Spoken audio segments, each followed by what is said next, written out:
la famille, que la paix soit sur vous. Je ne vais pas être très long aujourd'hui. Ça va être sans doute l'un de mes lives les plus synthétiques. Mais il est très important que l'on prononce les mots que l'on va prononcer ce soir et que ce soit diffusé comme chaque parole que l'on énonce un peu partout en Afrique francophone ainsi que dans la diaspora. Je vous laisse vous connecter d'abord et après on va pouvoir commencer. Vous pouvez vous connecter, allez-y et après on va y aller. Toujours un honneur, un bonheur, une joie ultime de vous retrouver. Un amour infini que j'éprouve pour vous tous, vous le savez.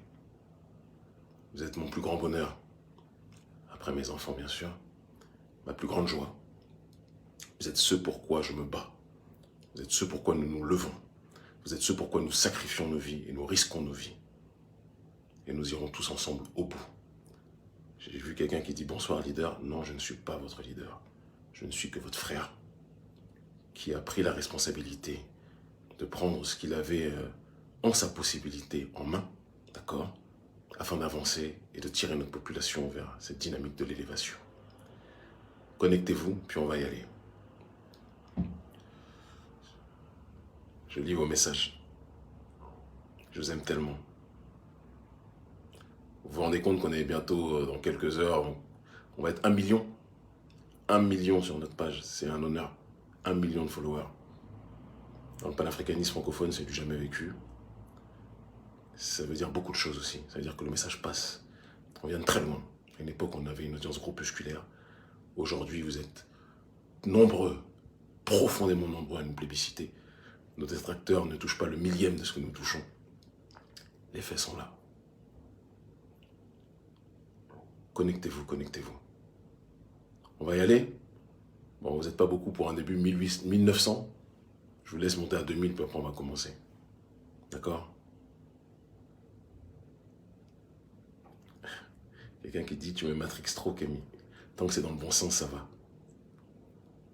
Je vous aime. Vous savez ce que ça veut dire aimer avec un grand A son peuple? Vous savez ce que ça veut dire aimer son peuple, sa terre avec un grand A? Je vous aime en crever, je vous aime fort. Je vous aime fort. Allez, on commence, on démarre. Quand on parle, c'est important qu'on en parle parce que si on ne le fait pas, les gens ne sauront pas dans quelle direction on va, dans quelle direction le monde va. Auparavant, avant l'effondrement du mur de Berlin, il y avait la confrontation entre deux blocs. Le bloc de l'Ouest, le capitalisme, on va synthétiser comme ça, et le bloc de l'Est, le communisme. Là, encore une fois, on synthétise de cette façon. L'effondrement du mur de Berlin a vu évidemment un courant gagner sur l'autre. Ce courant, c'était le courant du capitalisme qui, dans sa forme la plus ultime, a donné ce que nous connaissons aujourd'hui, le mondialisme néolibéral ou le globalisme néolibéral, qui n'est que l'autre forme de l'occidentalisation forcée du monde dans son orientation de ce que l'on appelle le gouvernement mondial. Un monde qui veut uniformiser le reste du monde, qui veut uniformiser toutes les nations, qui veut déraciner toutes les nations, qui veut les forcer à accepter le schéma proposé par cette minuscule partie du monde pour nous désorienter et quelque part faire de nous des peuples sans âme, des peuples sans culture, des peuples sans spiritualité, des peuples qui se préoccupent juste du physique mais pas de la métaphysique, des peuples qui se préoccupent du visible mais jamais de l'invisible, des peuples qui ne sont pas liés à cette démarche transcendantale, des peuples qui sont en quelque sorte dans une logique de McDonaldisation des esprits, pour synthétiser de cette façon. Mais malheureusement pour ce nouvel ordre mondial, ce globalisme néolibéral ou cette occidentalisation suprémaciste forcée qui se répand un peu partout, il est apparu au cours des dernières années, d'accord, aux quatre coins du monde, au sein des peuples des résistances. Des gens qui disent qu'ils veulent protéger leur identité, qui veulent préserver leur pôle civilisationnel, qui veulent préserver leur culture, qui veulent préserver leur tradition. C'est de ça dont il s'agit. Et pour aller plus loin, qui veulent préserver la tradition, avec un grand T. Et je vous renvoie sur ce terrain à la réflexion d'un métaphysicien dont on ne parle pas assez, en l'occurrence René Guénon. Quand il parle de la tradition primordiale, il explique que ce que l'on nous présente comme le monde moderne, le monde du progrès, n'est en réalité rien d'autre qu'un monde de l'abrutissement de l'âme, de l'abêtissement de l'âme, d'accord, et de la désorientation de l'âme, que plus on s'éloigne du message primordial, du divin, de la force transcendantale vis-à-vis des peuples de l'humanité, et plus on va vers un futur qui en réalité s'éloigne donc de ce message primordial, plus on va vers une dégénérescence à pas forcer. Cela ne signifie pas que tout ce qui est du domaine du présent ou du futur n'est que bêtise, n'est qu'éloignement, etc. Mais quand vous êtes dans une dynamique métaphysique et que vous finissez par vous couper, par oblitérer votre réflexion vis-à-vis de tout ce qui est du domaine transcendantal pour ne vous préoccuper que du matérialisme, la réflexion en tirée, c'est que vous êtes déconnecté du réel. Parce que nous sommes les peuples traditionnels des quatre coins du monde, que ce soit les peuples africains, que ce soit les peuples amérindiens, que ce soit les peuples asiatiques, que ce soit les peuples arabes en tant que tels ou autres. Les vrais savent, des peuples enracinés savent que le visible décide de l'invisible, ou du moins, excusez-moi, que l'invisible découle ou décide du visible, et pas le contraire. L'invisible décide du visible. Et certains veulent nous oblitérer dans leur monde uniquement matérialiste, d'accord ? Veulent nous couper de cette réalité-là, de cette racine vis-à-vis du transcendantal, et nous forcer à ne nous préoccuper que, justement, du monde matériel dont ils ont le contrôle, le fer, le métal, la matière de manière générale. Là, je prends des métaux, mais ça peut être n'importe quoi, d'accord ? Tant que c'est palpable, c'est ce qui les intéresse, et ils veulent nous réduire à cela. Face à l'arrogance, justement, du monde moderne, symbolisée par l'oligarchie occidentale et l'oligarchie américaine, on a vu donc des pôles de résistance en Amérique du Sud, Hugo Chavez, en Iran à l'époque avec mon grand frère que j'aime profondément, Mahmoud Ahmadinejad, même si ça ne veut pas dire que je suis d'accord sur tout avec ce qu'il dit, mais que j'aime énormément, ou de l'autre côté avec Vladimir Poutine aujourd'hui, ou à d'autres endroits, des gens se sont levés et ont dit: nous voulons préserver notre identité et nous ne voulons pas accepter votre globalisme néolibéral. Un néolibéralisme à la fois économique, que nous connaissons, mais un néolibéralisme dont on ne parle pas assez, qui est un néolibéralisme sociétal, qui est la définition, l'axe de réflexion du progressisme dont nous parlons. Le progressisme qui nous fait comprendre que, par exemple, un homme aujourd'hui peut accoucher d'un enfant et on nous dit c'est le progrès. Mais on n'est pas tous d'accord avec ça. On n'est pas obligé d'être tous d'accord avec ça. D'accord ? Ça ne veut pas dire qu'on ne doit pas respecter les diverses réflexions ou sensations de l'être humain. Chacun a le droit de vivre comme il le veut, comme il le doit. Et se doit d'avoir son rapport avec le transcendantal. Chacun fait ce qu'il a à faire. Personne n'a à juger. Mais il y a des nations qui ont le droit, des peuples qui ont le droit de vouloir préserver leur identité. Et donc la confrontation des mondes qu'il y a aujourd'hui, c'est le monde moderne contre le monde de la tradition. Le monde de ceux qui veulent l'enracinement dans la dynamique métaphysique contre ceux qui veulent quelque part le déracinement vis-à-vis de cet aspect métaphysique et le seul contrôle dans une dynamique physique qui est leur monde à eux. C'est de ça dont il s'agit. Excusez-moi, hein, c'est un message aujourd'hui que je veux volontairement profond. C'est très important.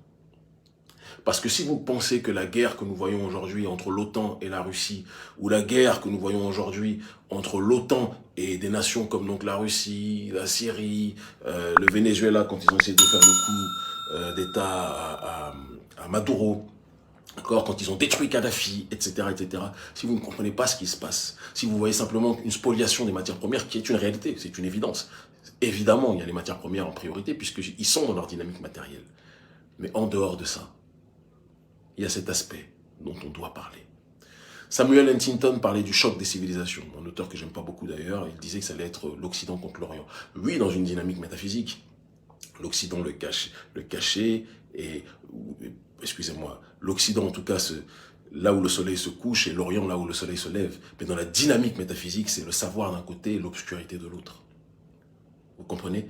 Et ce n'est pas dans une dimension géographique. Parce que quand on parle de là où le soleil se lève, on parle en réalité du monde de la tradition. Et là où le soleil se couche, on parle du monde qui a tourné le dos à la tradition et qui s'est tourné vers le matérialisme, qui est le cancer de l'humanité. C'est de ça dont il s'agit, au-delà de ce que vous pouvez penser. Je demande à chacun de réfléchir sur le monde dans lequel il veut vivre. Nous voulons vivre dans le monde de la tradition, de la défense de l'identité, de la défense de nos cultures, de la défense de nos valeurs africaines. Et dans ce cadre-là, on n'a pas beaucoup à hésiter. Je le dis et je le répète, Poutine ne sera jamais mon messie. Jamais. Mais dans une nécessaire multipolarité et une nécessaire résistance multiple vis-à-vis du monde unipolaire qui nous est proposé par l'oligarchie d'Occident, il est important qu'on ait un équilibre des forces. la Chine d'un côté, la Russie de l'autre, et l'Afrique que nous représentons, qui devra prendre ses responsabilités. C'est de ça dont il s'agit. C'est à cela que je vous demande de cogiter. Réfléchissez bien. Je vous aime fort. Cogitez bien.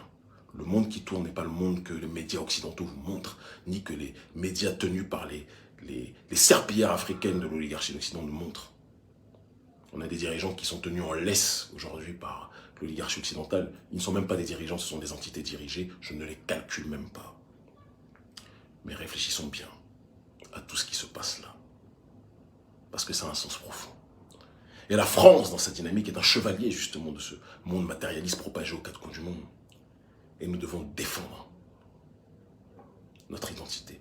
Poutine n'est pas la forme la plus absolue de ce que nous voulons de la démarche de la défense de la tradition, même si dans sa dynamique orthodoxe sur un certain nombre de points, il y a beaucoup de choses sur lesquelles il est bien plus proche de la logique de la tradition que l'Occident dégénéré que nous connaissons. C'est important aussi de le concéder. Mais nous devons nous centrer sur nous-mêmes, regarder ce qui se fait autour de nous, observer les rapports de force et réaliser que ce que fait Poutine aujourd'hui, c'est un caillou dans la chaussure du nouvel ordre mondial. C'est de ça dont il s'agit. Je vous aime. Analysez, lisez, étudiez. Il y a quelqu'un qui me dit, un ignorant qui dit Poutine fait partie de leur game. S'il faisait partie de leur game, ils ne seraient pas tous en train de craquer contre ce dernier. Je le redis, ce n'est pas notre messie. Mais Poutine est un caillou dans leurs chaussures. C'est tout ce que je dis. Comprenez ça. Je vous aime fort. Putain, si vous saviez. L'Afrique libre ou la mort, nous vaincrons en comptant sur nous-mêmes, mais en observant le monde tel qu'il est. Ils finiront par comprendre. Je vous dis à bientôt. Restez connectés. On est concernés. Les vrais le savent.